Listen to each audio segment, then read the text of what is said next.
ladies. Laurel Houston here. I am the creator of body mapping and the founder of Reflections Inside and Out.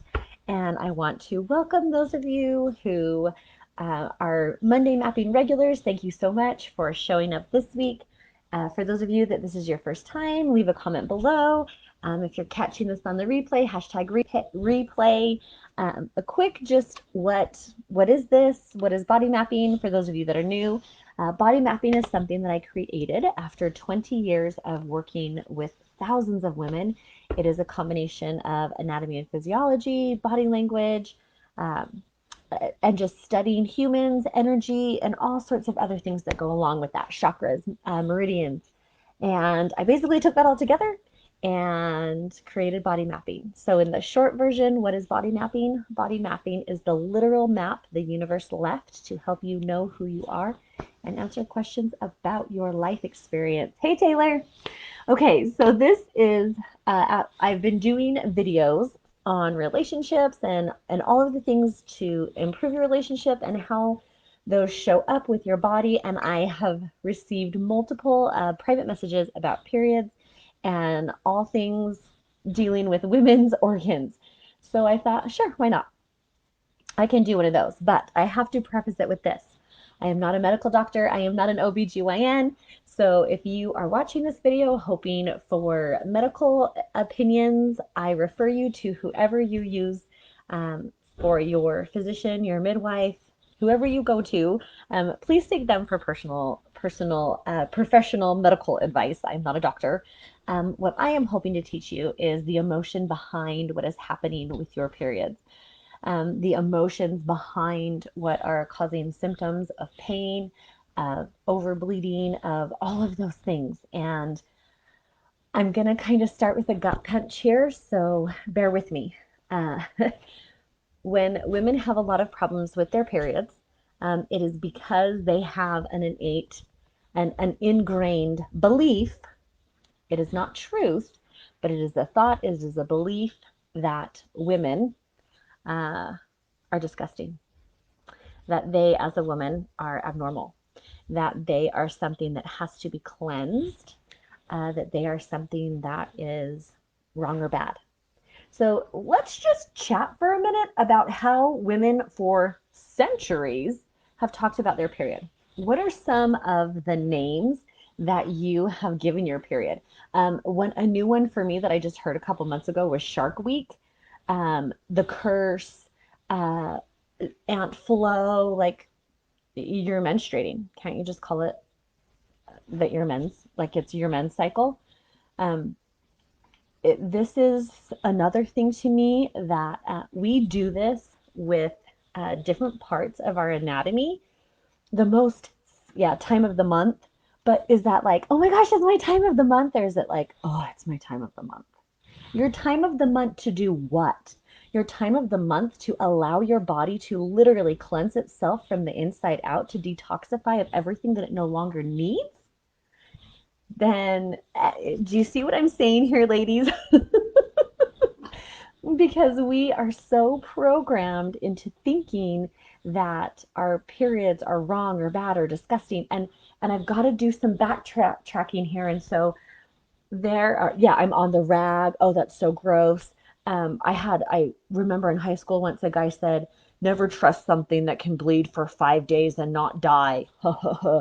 Okay, so there is so much programming around a woman's period, so much embarrassment. I've always been so embarrassed to talk about it. Exactly. And for so many of us, it's because there was no background. I get that I have a wide range of generations that tap into these videos. So I want to preface it with this. We have anywhere from 20 somethings up to 60 and 70-year-olds that watch this video. And so for some of you, Emily, I will definitely. Um, so for some of you, this was a subject that we don't talk about at all. Once you actually start having your period, your mom was like, here, this is what you do, but they didn't actually explain to you what your period was. And if they did, they probably didn't explain it to you in a way that was beautiful and exciting, and what a gift your body has been given. So, can we just start there with this conversation? Because I would love to start this conversation with just inviting you to be willing to be open to having a conversation that you maybe never had. Or if you did have it, you had it with your friends who were just as ignorant about it as you were, or you were told by someone who had their own opinion about whether or not women in their periods was good, bad, right, or wrong. Um, so we have so much programming, and some of the programming is actually a void, meaning there was no information given. And when children bleed anywhere, like you cut your finger and everyone's like, "Oh, they're bleeding!" Okay, and all of a sudden you're like, "Get a band-aid. We've got to fix this." So as a very small child, you learn very quickly that blood equals broken. Blood equals something is wrong with me. Blood equals panic. Blood equals um, I need help, instead of, oh, wow, that's really cool that my body has the ability to push out infection through a cut in my skin to help me stay healthy. Did you know that that's one of the things that blood does? That's why we bleed, because your blood pushes out in an effort to try to diminish the amount of infection that actually infiltrates your body. Your blood will push out, and then it clots and creates a protective seal. Okay, so the programming doesn't just start with your gender. The programming actually starts with the process of you bleeding. Okay, I was like 13, so I was older than most of my friends when I started. Ooh, and we'll get to age in just a second, because that is something. The average girl right now starts her period between 10 and 11 years old, some as young as 9. And I'll be straight up honest, for a lot of girls, it is because they have so much soy in their system, and soy produces a false estrogen. So for those of you that have issues with any of your feminine organs, be very aware of the soy you are intaking, what form it's in, because there are good forms of soy, but there are also bad forms of soy, and soy can create a false estrogen. So you see girls who at a younger and younger and younger age are starting their period, and a lot of it has to do with body fat, and a lot of it has to do with dietary needs. But I'm squirreling. Okay, this is one that I'm like, I don't know if I can do this in a half an hour, but I want to help. So we have all of this programming that says blood is bad, blood is wrong, blood means that something needs to be fixed. Okay, so then let's speed up to your preteen years, when maybe your parents have, or for most of you have not, taught you about your period, taught you what it is, taught you about creation and sexuality and all of those things. So you've seen things on the TV, especially in men. I find that more uncommon and never talked about. Oh, yeah, we don't talk about it. Okay, I do have permission to share this. When my husband and I first got married, his parents were very like, if we don't talk about it, then it doesn't exist. And so he didn't understand that a period was a regular, normal monthly occurrence. And so on month 3 of us getting married, when I had another period, he was like, "Are you okay? Do you need to go to a doctor? Is something wrong?" And I was like, "No, this means it's right. Like, this is what's supposed to happen." So it is something that we have all of these fallacies about. Don't talk about it. Um, Things are bad, things are wrong, you need to fix. Okay, so then someone said, well, with men, like, men are actually told the exact opposite. They're like, suck it up, just deal with it. So that's why they have little to no compassion, nor empathy or understanding or awe and wonder about a woman's period. And I do use the words awe and wonder. And for some of you, you're like, awe? Are you joking? No, having your period really is a beautiful thing.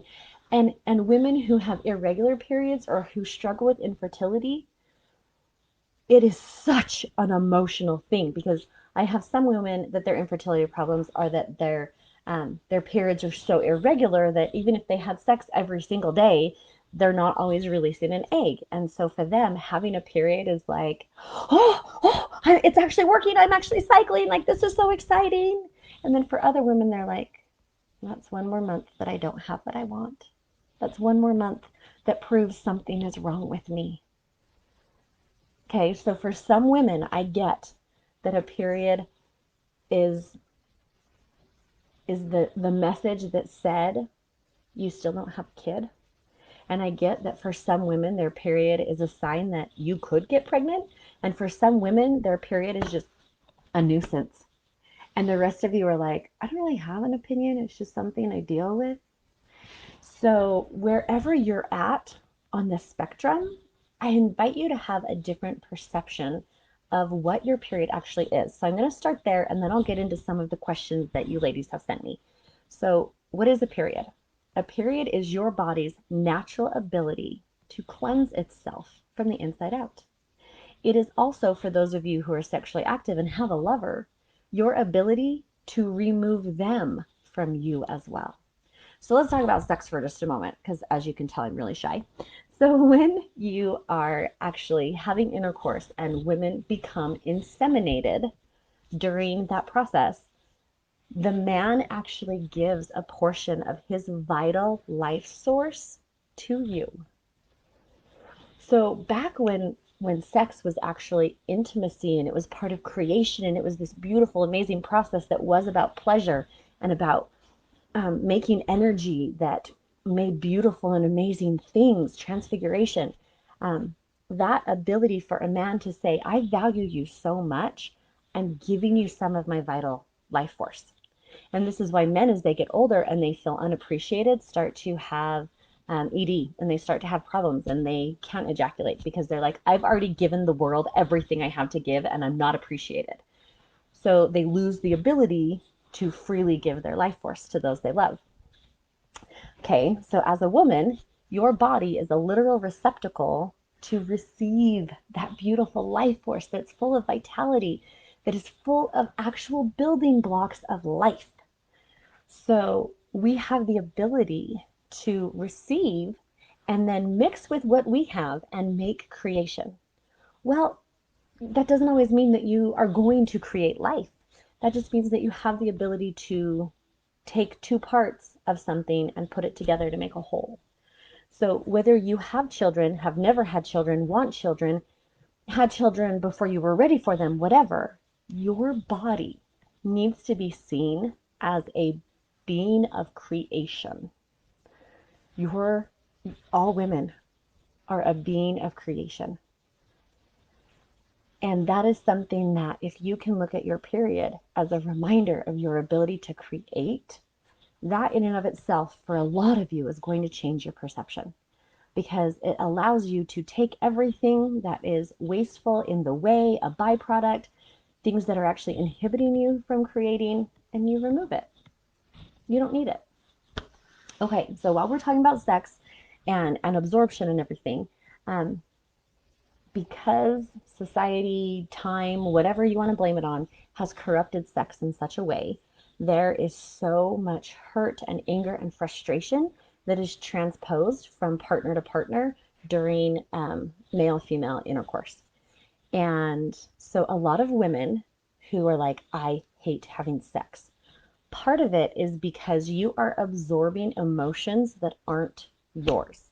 So I'm going to back up a little bit. So you're in a good mood, you and your spouse, partner, whoever have sex. It's this beautiful, amazing experience. You both feel good. You wake up the next morning and he is in such a good mood, and you're like, I hate everyone. Why is everyone bugging me? Why is everyone driving me crazy? And you become very task oriented and it's all about just getting stuff done. Well, overnight, you literally absorbed part of that man's DNA. And any unprocessed emotions he gave to you because your body has the ability to detoxify. His only has the ability to release. Okay, let me say that again. When it comes to especially our creative or reproductive organs, men's bodies have the ability to release. They do not have the ability to detoxify emotions. This is why women become so emotional during their period, because their body is cleansing itself physically and emotionally. And so This is one of the reasons why men actually, through women's pheromones, they can smell when a woman is right before her period and she becomes very, very, very attractive to him because he's like, sweet, she's about to detoxify both of us. And you become more enticed and easier to entice because you can take that emotion from him and your body's going to release it and get rid of it. So Taylor says, wow, that's so cool, right? I know. So this is one of the reasons why when you are in a healthy, intimate relationship, having that sexual intimacy improves your relationship. But when he's in a bad mood and you're just having sex because that's what you do as a wife, all of his anger, all of his frustration, all of his unexpressed emotions that he just dumped in you, you're now trying to deal with and process, and you don't know why you're so mad. And it's because you've absorbed his stuff in so many ways. Um, so I hope for some of you that can actually help to start changing your perception of intimacy because men don't actually crave sex. Men have a bad rap. It's not about sex for them, it's about connection and release. Men are not just animals. They are wanting that connection and they are wanting a release. And so for me, it is a beautiful, amazing experience. Okay, so hold on, let me read. That's interesting. I don't actually notice any significant emotional turmoil around my cycle. You have some different programming there, Taylor, that your cycle isn't, because I don't get really, really emotional around when I cycle either. But that's like the whole thing with PMS, that some women have a really hard time controlling their emotions. Part of that is that, and Ashley, just a second. So then part of that is that when you are actually um, processing your emotions at other times of the month. Like people who do a lot of lift up and let go and personal development tend to actually be less emotional because it's not all stored up and built up. I don't understand why his releasing semen isn't detoxifying. So when women actually have their period, it sloughs off all of the cells that they don't need. Semen is made up of sperm and then the chemicals that keep it alive. It's actually very nutrient dense and very rich and full of life. But it's not necessary, like nothing in it is, I don't need that. Everything that is in semen is important to life. Where when a woman has her period, it's everything she doesn't need. That's why we have them. And so you take all of the endometrium, all of the lining, all of the tissue that it's like, oh, we don't need that, get rid of it. And so, gotta come back to this. I know it's a lot, and I'm trying to get through it quickly. But let me know, Ashley, if that helps. And that's why it's a release. They're releasing their vitality. They're releasing good things. They're trying to help you, but it's not necessarily a detoxification process. Men detoxify through urine. They detoxify through their excretory system the same way that we do, but their reproductive system in and of itself does not detoxify. It just releases, and it releases vital life force. Men release when detoxify. So when I've gone through menopause, we just keep their garbage with no way to detoxify. No, that's not true at all, because your uterus actually has all sorts of different liquids and, hold on, what's the word I'm looking for? It's not lubrication. There's a word I'm looking for that it just left me. But you have fluid coming out of your organs all the time. And so like depending on the consistency of it tells, so when you are still cycling, um, the consistent mucus, that's the word I'm looking for. I knew it would come back to me. Depending on the mucus that you are actually excreting from your body tells you when your cycle is. So when you go through menopause, your ability to emotionally detoxify changes. And this is why, again, menopause can be a very discharge. Yes, thank you.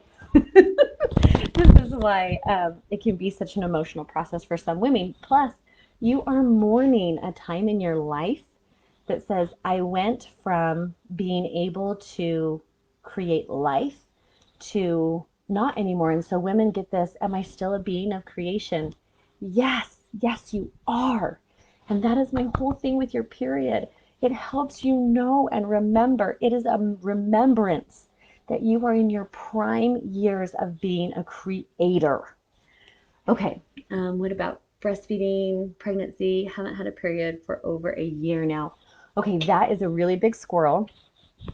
And I'm going to make a note because so when you are breastfeeding in pregnancy, that is, I don't cycle at all when I'm breastfeeding. So I will come back to that. I might have to do another video on that, Ashley, if that's okay. Because that has a lot to do, well, and that's why a lot of women, when they're nursing, they're like, don't touch me. Okay, you missed the thought in my head, so that statement won't make any sense. I wrote a note. If I have to do another video, I will. Okay, yes, we need to talk about menopause. I'm so afraid of it because I love detoxifying every month. Exactly. And so this is one of the reasons why I love our bodies and love learning about our bodies. Your body is something that helps you get in alignment. So it's you as a person are a mind, a body, and a spirit. And when those three things are all in alignment, it's easy to release through any of them. So when your body is no longer regularly cycling, or you have PCOS, or you have endometriosis, and all of those things that it's like, my body isn't doing what it did in my prime, or my body never regularly worked the way that I was told it would, or I don't even know what my body is supposed to do because no one ever taught me. Those are all different things that it's a mourning process. You have to find a new identity. So, oh, I'm not gonna die. This is so much. Okay, breastfeeding and pregnancy. We'll get to that. So here is back to the big period part of it. So first, your period, if you can start to look at it as this is a reminder that I have the ability to remove unwanted from myself inside and out. I'm going to say that again. My period is a reminder that I have the ability to remove unwanted from my life inside and out. Just that alone, ladies, will completely change the way you feel about your period. I have the ability to remove what I don't want, that's unneeded, that's unnecessary. I have the ability to remove that from my life inside and out. Okay? Other parts of this. Women that have excruciating cramps. So I'm going to pause for just a second. For everything that is physical, you have to look at the physical, the mental, the emotional, the social, and the spiritual aspect of it. So if you are someone who eats a crap ton of sugar, you are not aware, like you're not exercising, your periods are going to probably be very excruciating anyways, because you're all inflamed, and your ovaries and your uterus are muscles. They're muscles that don't get used often. And so when you're going through this process of trying to push everything out of your body, they're like, oh, we haven't done this in a while. And it's like leg day all over again.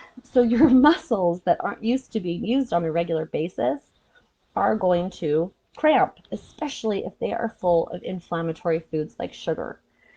So that's part of it. Reduce sugar, do some stretching. Like you have to take the physical into account as well.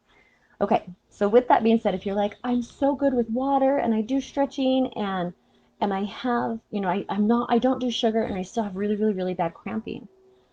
Why do you have programming that says it's painful to be a woman? It's painful to be a woman because that's the whole thing with your period. As soon as you get one, all of a sudden people are like, oh, you're a woman now. And any programming you have about what it means to be a woman, meaning you've watched your mom or your older sisters or your grandma and you've watched them suffer and you've watched them not get what they want and you've watched them have good or bad relationships with men, whatever programming you have about what it means to be an adult woman, every time you have your period, that programming comes to the surface. So if you have programming that says, oh, it is such an amazing, beautiful process to become a woman, your periods are generally fairly pain-free. If you have processing that says being a woman is painful and disgusting, you will have heavy cramping, irregular bleeding, probably fairly heavy bleeding as well. If you are someone who stores everything up and then you explode, you're going to have that kind of period too, where it's like, we're not going to detoxify anything, anything, anything. And then it's like, okay, now we're done. And you have like bleeded, you're busting out of pads or tampons or whatever you use, and you're leaking, and then there's embarrassment that goes along with that and all of these other things. So part of this is being able to say, what is my programming about what I think it means to be a woman? So if you have, Natasha said I had irregular periods. Okay, so when you have a mom who's really, really happy and then really, really sad, and then she's all over the place, being a woman means you're irregular or not normal. So you really need to actually like, and I invite you to get a piece of paper when we're done with this call and actually write, being a woman means blank, blank, blank. Being a woman means blank, blank, blank. What do you have there? Because if you have words like being a woman means I'm weak, then you get really tired and weak during your period. If you have words that say things like being a woman means that I'm not enough, then you could have a lot of pain and you would want to isolate yourself during your period, because if you're not enough, then you are easily rejected. And so as you have this reminder that you're a woman, you're going to isolate yourself so that people can't reject you. You have all of this. Being a woman means dot, dot, dot. What does it actually mean to you? Because that is going to help you understand your period symptoms a lot. For me, being a woman meant painful. Being a woman meant I was tired all of the time. Being a woman meant that you only got to be a woman in short bursts.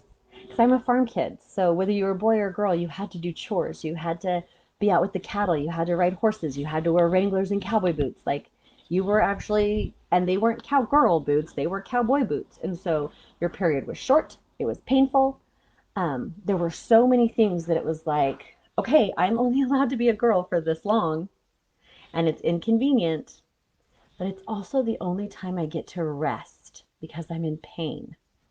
And so I would allow myself to have those excruciating, painful periods where I would get nauseated, I would puke. In fact, I didn't realize how intense my period cramping was until I was pregnant with my first child and I started having contractions. And I'm in labor and delivery, and they've got the little monitor on so they can tell when I'm having a contraction. And the nurse says, "Ooh, that was a big one. How are you doing?" And I said, "Oh, that's about like my period." And she goes, "Oh, you're one of those." So here I'm like one step away from transition contractions, and I'm like, yeah, that's like period pain. So in my mind, it was painful to be a woman. And that's because all of the women in my life, that's what they modeled to me, that they were constantly in pain and hustle and worry and struggle, and it was not a blessing or a joy to be a woman. And so for those of you who have kids and have not yet talked to them about women and their periods and all of that kind of stuff, I am going to share a brief thing that I did with my daughter. So when my daughter was 8 years old, we went and we had a mom-daughter date, and I had my anatomy and physiology book. No, it wasn't anatomy. It was the human sexuality book from college. For those of you that don't know my background, I do have a degree in psychology and a second degree in communication and human development. And so that's where all this anatomy stuff comes from. So I took my textbook because I didn't want my daughter to ever go to a computer to find these answers. So we went to a book, and I told her, I said, I want to teach you about creation. I want to teach you how amazing men and women's bodies are and what they're capable of doing. So I came from the perspective of, and I believe in a God, I believe in a creator. And so I told her, I'm like, God made our bodies with the ability to create. And as a small child, you create paintings and you create music and you create messes and you create all these beautiful things. And then as you get older and you get more responsible and you have the ability to create and sustain a life, there's where breastfeeding comes in, then your body starts to change and do new things. So I was never like, when a man and a woman fall in love, they do this really creepy thing that you're not allowed to do.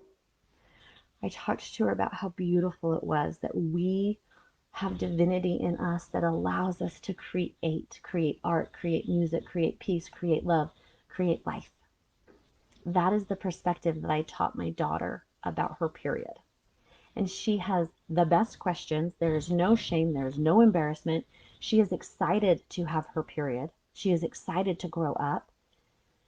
And for those of you who need to have that conversation that no one ever had with you, find a picture of yourself as a teenager and answer all the questions that you had as a 10, 11, 12-year-old that no one answered for you.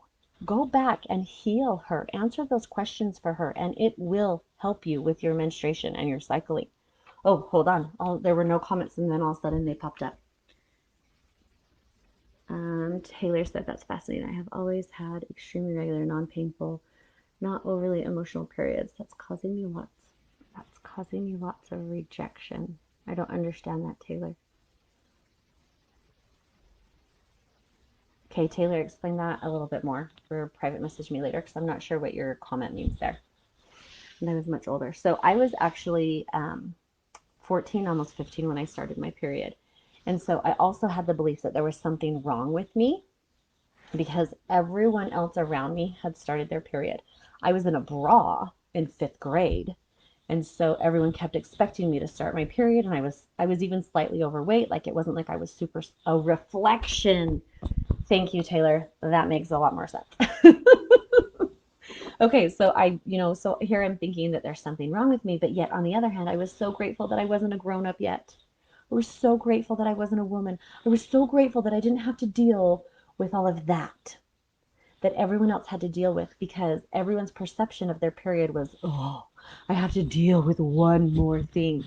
And so I, as a mom, chose to teach my daughter, and here shortly my son, what a beautiful thing a period is. And yes, sometimes it's inconvenient. And yes, there are different things that happen that take some getting used to. And it doesn't need to be publicized, but it doesn't need to be shameful or full of rejection either. And this really is my main reason for this. I do not want my daughter or my son to ever think that something about their body is disgusting, especially their reproductive organs. I personally believe that our reproductive organs are the most sacred parts of our body, and yet we make stupid names for them. Like, instead of a penis and an erection, it's a boner or a unit, and all of these absurd names that we call body parts. I'm not even going to get started on all of the ways that we have derogatorily started calling women and female genitalia. Like, it's so degrading. And so these are things that I'm like, we have to change the conversation about the most important and sacred parts of our bodies. The parts of our bodies that let us literally join and unite with the person we love more than anyone else on this earth. And I'm not even talking about from a religious perspective, but this is why sex and intimacy is so easy to destroy someone or lift someone up with. It is a literal uniting of your body with someone else's. And so I'll be honest, I really hesitated to do this video because I know there's so many triggers. I know there's so many unanswered questions. I know that there's abuse and trauma and all of those things that go along with being a woman and with sexuality and with all of that. And ladies, I want you to know I honor where you are at. As a woman who was in a very abusive relationship for 6 years, I understand my trauma, and I can have empathy for yours. I get that we all have different backgrounds when it comes to what we were and weren't told about our bodies and the way that they were created and why they're important. Know that I made this a video to honor and love where you are at, and to hopefully give you a small shift of perception to know that your body is amazing and beautiful, and that you have the ability to remove things from your life that you don't want. but not if you live in shame, not if you live in a feeling of I am disgusting because I have a period, not if you live in a space of there's something wrong with me. Whether your period is regular or irregular, whether you have infertility or have birthed a dozen children, that is not what makes you a good, bad, right, or wrong woman. You still have the energy and ability to be a creator and a changer of people's lives. I have had miscarriages. I have had live births. I have had all of those things. And I know that the emotions that I had when I went with them, and I by no means, please no one say you were derogatory about this, because that is not my intent. I am not trying to diminish anyone's struggles with their trauma, with their medical status, endometriosis, PCOS, all of those things. They are hard. They are so hard. And it does mess with your identity, and it does mess with how or whether or not you feel like you're worthy of love. And ladies, my sisters, you are worthy of love. Your period can be something that reminds you that you are an amazing creator, a divine creator. Let that be what your reproductive organs tell you about who you are. Because if you cannot love your sexual organs, the place, the things that created you, when we have shame or guilt or resentment about sex, we all come from sex. And so when you hate sex and you hate periods and you hate all of those things, it is fueling the seed that says hate yourself. When you love sex, when you love your ability to reproduce, whether you are still in your reproducing years or not, we all come from sex. So when you have shame around sexual functions, it just feeds your shame around your existence. Heal the shame you have around sex, sex organs, periods, and you will heal how you feel about yourself. We all come from sex. When you hate sex, you hate yourself. Let that sink in for a minute, ladies. Learn to love it. Be passionate about it. Be passionate while doing it. Embrace it. Love it. Okay, I've missed some comments. I'll go back and read them in a minute because I've gone over. We're going on 40 minutes. I knew I couldn't keep this to a half hour. Ladies, I love you so much. Please keep sending me your questions. I hope that there was even just a small amount of healing in this for you. I will try and do another video about breastfeeding, pregnancy, pre and post, and menopause, because I do have, like, there's a huge range of ages in this beautiful group of women that come here. So thank you, ladies, so much for being here. I love you so much, and I really genuinely hope that you can feel the love that I have for you and for this topic. And I hope that this can help just a portion of you be in a better place that you want to be in. I love you.